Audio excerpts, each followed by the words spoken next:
All right. Are you hearing me now? Yeah. Good. Okay. Maybe it'll not do that again, hopefully. I'm not sure what happened, so I'm not sure I'll stop it. But anyway, so the way I make my living is with growing livestock. And so I get paid by the pound. The more pounds I can put on something, the more money I make. And the more efficiently that I put those pounds on my livestock, the more money I make. So my labor force are these dogs. I do most of my work by myself, my wife and I, and so we use these dogs as our labor force. Dot. Floss. Lie down. Lie down. Floss. These dogs are, the name of these dogs, or the name of this breed is the Border Collie, B-O-R-D-E-R, and they get their name because they were developed in the borderlands between Scotland and England. And they've been developing this breed for several hundred years, and nobody knows exactly how long, but they have been keeping pedigrees on Border Collies for over 100 years. So we know, and the first registry that was ever in existence is over 100 years old. So Border Collies are kind of a unique breed of dogs in that they are not bred for what they look like at all. They're not bred for their size, their hair coat, their color. We never show them on the bench to say that this one has the best conformation and that one doesn't. The way we determine conformation is if he can work 10 or 12 hours a day, 7 days a week for 10 or 12 years of his life, we figure he's probably put together pretty well.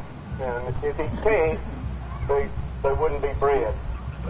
So consequently, there's never been a lot of real bad genetic defects in Border Collies because all the ones that were not kept in the gene pool. The Border Collie was bred strictly for what it does.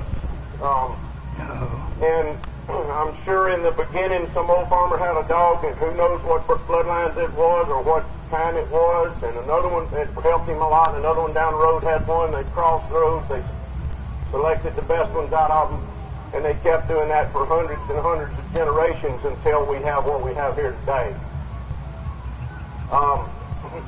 The land there in Scotland and England, and the borders of Scotland and England, and I've never actually been there myself, but I've talked to a lot of people that are from there and that know people from there. They say the old Scottish shepherds, Scottish and English shepherds that developed this breed of dogs, the ground is really, really steep. A lot of it's rocky, some of it's boggy. You couldn't ride a horse in it. It's hard to walk in. And I don't know if it was natural or they had cut the timber off of it several centuries ago, but it grew grasses and heather and some other stuff that I don't even know what it is, but they were able to graze sheep on it. And some of it is so hilly and steep that cattle won't even graze it right. In fact, a lot of it is steep enough that sheep won't naturally graze back up the hills on their own. They have to be driven to the top of the hills, and they graze back down as they come down the hill every day, and the shepherds stick them back up at the top and let them down at night, and they come. So they had to have some way of doing that, and they couldn't do it with people who just weren't able to handle it, and a lot of the sheep are pretty wild over there. So they had to develop this breed of dogs, and so that's sort of a little bit of a history of how the breed was developed. So the reason that they like to have them at Scottish festivals is because they were developed in the British Isles, in the borders between Scotland and England, and that's why we call them a Border Collie. Now, they were called sheepdogs in the beginning. Now that they've come to the United States, more of them are used on cattle ranches than they are on sheep place ranches because we don't have a very big sheep industry in the United States, particularly in the southeast where we are here. But so I'm a kind of an unusual person that I do run both. One thing that I always try to make sure that I say when I do one of these demos is people have a tendency to say, "Oh man, they're beautiful dogs and they're so well mannered and they're so well trained, they're so smart and all that stuff. I want to get a Border Collie, but I live in an apartment." I never ever recommend a Border Collie for a pet, and it is true they're one of if not the most intelligent, most trainable breed of dogs in the world. And when they're a puppy, they're just like a little old cuddly any other kind of puppy. They're cute and they're cuddly, but when they get 7 or 8 or 10 months old and they start developing these instincts to try to herd livestock, and they've got all this energy that we've bred in them for years and years and years to be able to work for 10 hours a day for 7 days a week, 10 years of their life, they're not the kind of dog going to lay around on your sofa without tearing it up if they decide that's what their life's work is. And so what ends up happening, unfortunately, is people don't know how to handle the energy level. Not just the energy level, it's the instinct to want to herd something. So they'll be down at the neighbors trying to work their cattle or ducks, or they'll be trying to herd the cars or the kids or the cats or the whatever. And they're absolutely nuts.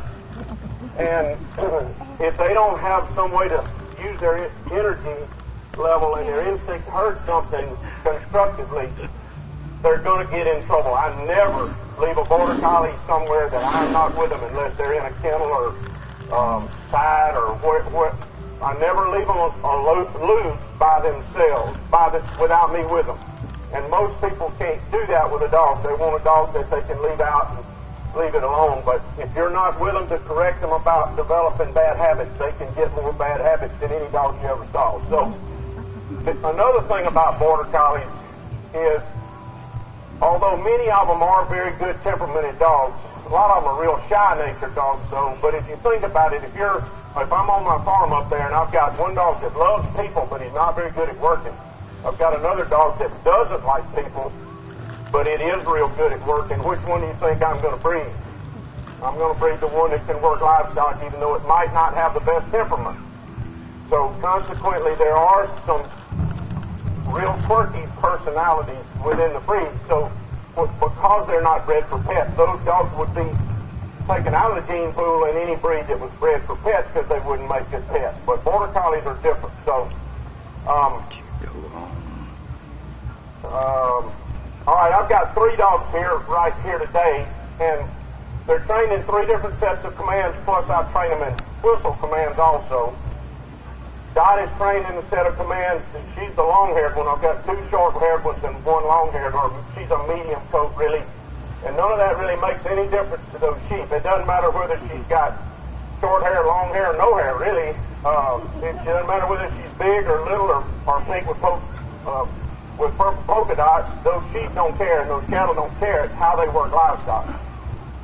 So, but anyway, she's trained in a set of commands that most border collies are trained in the world, and it's a way to me to go to her right, lie down, Dot. And she hasn't quite figured out when I'm talking to you and talking to her, and come by to go to her left around livestock. It's all around livestock. So, then Sky's trained is a littermate to Dot, actually, and she's trained in right and left, just like you and I would know. And then Floss is trained in the David Rogers version of Spanish. And I tell people all the time I learned to speak what little bit of Spanish I know in a little town of Ecuador that's kind of like going to Lafayette, Louisiana to learn how to speak English. So if somebody came here from Spain, they might not understand. Then I put a little South Mississippi accent to it too, so they might not understand my accent. So. And Floss is trained in my version of Spanish. I'm going to let these sheep out of... Lie down. Lie down. If you people would kind of all move back towards the edges, unless you're sitting at a table, because I'm going to try to work sheep up through there, and I need a little bit of room, okay?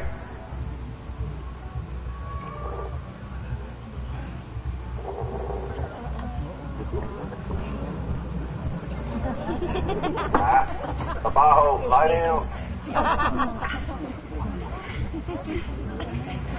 Wow. The reason that I use several different sets of commands with my dogs, and you can train them all on the same set of commands, but if you give the one command, they all go the same direction. They all do the same thing. You can do it by calling their name. Lie down. But it's lie down. But it is harder for them. The hardest thing to get a border collie to do is sit here when livestock or when they feel like they're getting away or getting them in a bad position or another dog goes to work. So it's a little bit easier if they're trained in a different set of commands. Come here, that'll do. Dot, that'll do. Floss, that's together. Floss, that's together. Don't worry about them running off. Go get them. I'm going to let her go first.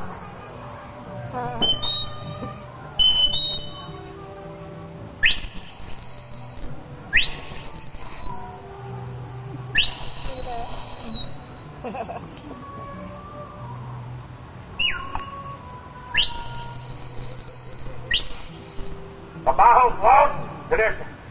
Abajo, abajo. This place, floss. Abajo, abajo, abajo. This place is extremely difficult to do a demonstration on because it's not much room and people everywhere, but we'll try to do the best we can. Abajo, floss, abajo, abajo. The other thing is, abajo. I use these dogs at home where I lie down, where I send them and let them bring stock to me on their own, and then I come to one of these and I try to make them do everything perfect right. And it's a little bit harder to do. Right back. Right. Right. Lie down. Lie down. Come by.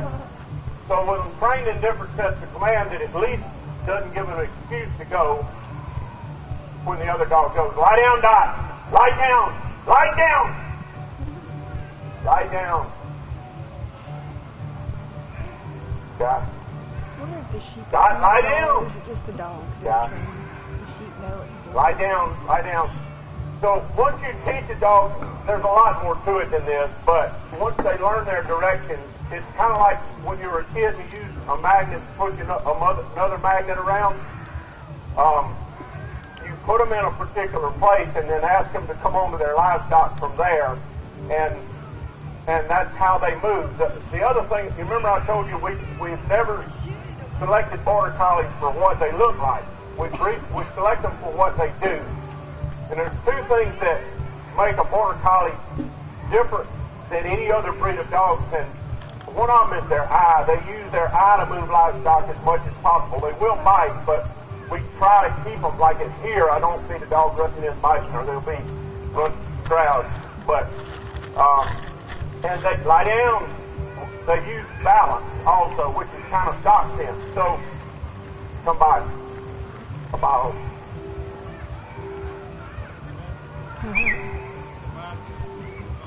So she gets in the position that I want her to, and we teach them fairly early on to bring livestock to us. Dot. So as that livestock starts trying to drift off, she's going to naturally move over to that side and turn them back into me. If she feels like they're getting away, come on. And as they become more and more trained, they don't do it quite as much on their own. Lie down. Come by. So you place that dog where you want it. Lie down. Come by. Come by. Lie down. Abajo. Abajo. Abajo. And then push it into their livestock to make them put the livestock where you want them. Dot, dot, dot. Lie down. Lie down. Come by. Lie down. Okay. About. Oh. Dot, lie down. Dot. Dot. Lie down.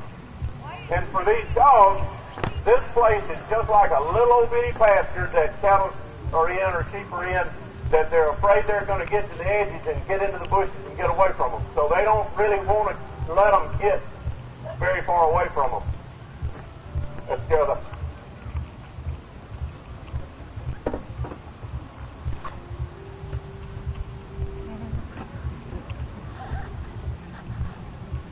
About. Lie down. Lie down. Lie down. Right. Right. Right. Abajo. Abajo. Abajo. Right. Yeah. Right. Abajo, floss. Right. Abajo.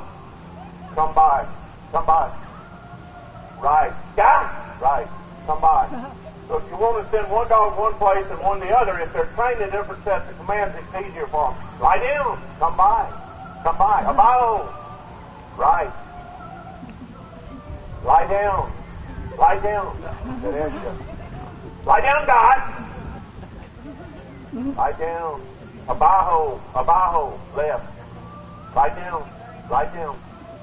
Dot, Dot. Dot, lie down. Lie down. But see that little move that she made, that even though that's not what I told her to do, she's Abajo's lost. She's trying to stay on that side to stay between the people and the sheep, just like she would try to keep them from getting in the woods on her. Left, left, back, away to me. Abajo. I use Floss a lot. She's the older dog. Lie down, Dot. Lie down, Dot. Lie down. Lie down. And I use her a lot to hold sheep in a place like this because she's been my best dog. These other two are getting good enough to be able to do it now, so I'm trying to let them do it more, and it's making it really hard for Floss to sit here because she thinks that's her job to keep them up.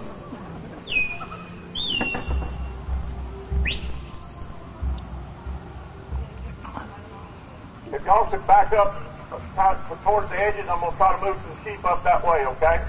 Lie down. Lie down. We'll see if we get enough room, and if I can see Abajo, let's go. Well, I'm done for. I'm going to watch this. Abajo! Abajo!